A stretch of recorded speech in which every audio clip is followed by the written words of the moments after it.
Thengnarubani Polem Laikai the COVID-19 positive Oiba ama Leirambadagi Containment Zone Laothokhre.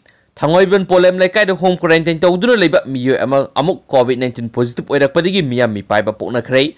Hiramsigi matangna DC Imphal West ki Norem Prabina Serol ama thoktuna Thengnarubani Kendragi manungsana Yumnam Sagai Thongal Kuyatung Pukri gi Makha Lambi Polem Laikai gi Lambi amadi Gorbadon Achauba Lambi Manipur Epidemic Disease COVID-19 Regulation 2020 para 12 ki makhada Containment Zone hena laothokhre.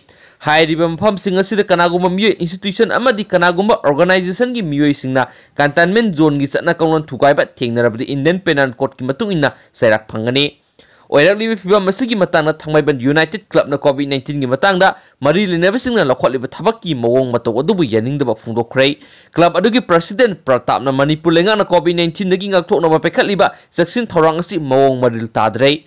Khoyathongda leiba Rising Knowledge Club ta pangthokpa pawmising unabada Pratap na makha taraduna nupi masa adu quarantine center da thambagi muhutta karigidamak mayumna thamjalibano makha tana mahakoloniya ramasing thidolaga chapsaba thabak lokhatpiyu haina demand tawkhi yamna ngakninga oiba amasung yamna nungaitaba paw amakhatanga mayamda share tawjage zaribamda COVID-19 sandorakpa lab 3 police personnel kunga nipanga Thengnarubani Heiba miyoi mapan amagasu positive oire. Zaribam district COVID-19 gi laisat lepa laitana sandurakli laisat asi thingnaba mari lainaba district administration official singna akan mathabak lakhwalingai manungda ngasi nongna miyoi mapan amagasu COVID-19 positive oirakle. Silsar da chatlubani haiba Zaribam district police ki personnel ama COVID-19 positive oirakpadagi mahaka naknaruba sing makha tana test tawbada Zaribam police station gi police personnel kunga taret COVID-19 positive oikraba matung personnel sing asiga Thengnarubani Heiba miyoi singi sample sing test tawbada miyoi mapan amagasu ngasi COVID-19 positive oiramle.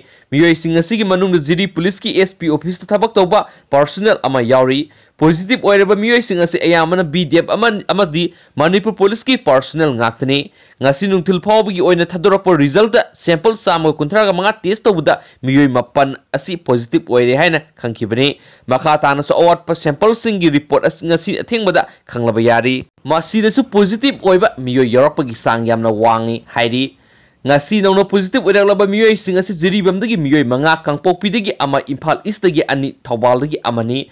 Panba yabadi police personnel kunga nipan positive oirakpa asiga mari lainana lenga ki health department na Zaribam district asi community transmission nate local transmission ni haina laothokhiba laikhrabani loinana lenga nosu Zaribam district asi da total lockdown thamjinkibaga loinana mafam kunga manga Containment Zone oina laothokhibane masigi mathakta Zaribam municipal council na kon mafam singda leiba miyoi khudingma ki sample sing sungsoi soidana test tawnabagi thonang lokhatkrabane loisilakpada maru oiba paw amakatanga mayamda share tawjaramge NPP ki mihut marimak minister adumak oiri Joy Kumar gi lathokluba mafam sing amuk sinakhre satliba tha asigi mayai waida assembly mifam kauraklaba yai assembly gi matungda lengak manungda sauna ahongba lakadori Haukiba Jungi sacha taraga tareta minister famdagi resign tawjarage haini NPP ki mihut marina lenga topisin ki baserol ado hauzik leiriba lenga asina ayaba pikhidriba maramne NPP mihut marimak hauzik su BJP na lusingma lenga asida minister aduma oiri Heiri lenga asida deputy chief minister gi famsu pairiba NPP ki mihut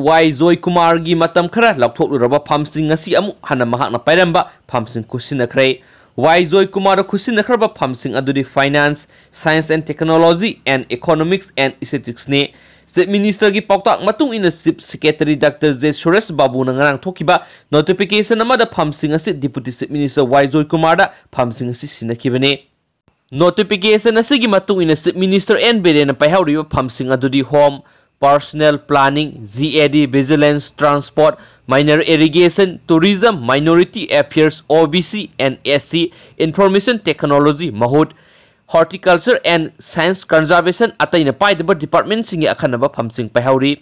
NPP ki lemhawriba minister ahumak haibadi L. Jayanta Kumar, Letpau Hawkip amadi NKIC hanago makoina pairamba famsing adumak pairi Heiri adumoinamak famsing asigi matangda NPP ki mihut marina hauzik phawba wafam amata phongdokpa laitri amaromda saliba tha asigi mayai waida Manipur Legislative Assembly gi nungju mifam kauraklaba yai haina thajaba yaba pawgi source amana Heiri source asigi matungina famgadoriba assembly mifam asigi tungda hauzik leiriba lenga asigi manungda sauna ahongba laklaba yai haina su Heiri Pau asigi matungina hauzik leiriba BJP no lusingma lenga asi mara setpa hena phaba lenga ama oinabagi damak lenga manungda sauna ahongba lakadori haina su pau usna makhatana phongdorakli